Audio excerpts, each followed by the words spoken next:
తెలిపేది ఏంటంటే అసలు మంటలు ఏ విధంగా చెలరయ్యాయో వాళ్ళ కుటుంబ సభ్యులకు అర్థమవుతలేదు.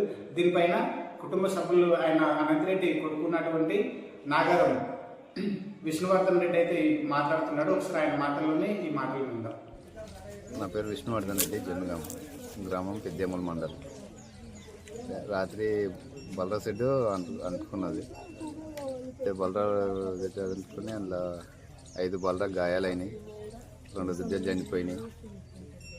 1:30 సమయంలో జరిగింది అర్ధరాత్రిలో.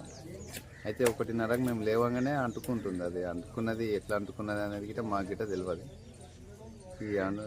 మేము లేచి 1:30 లేచేటికల్లా 75% అంటుకున్నది. 25% మేము లేచి చల్లారిపోయే ప్రయత్నం చేసినాము.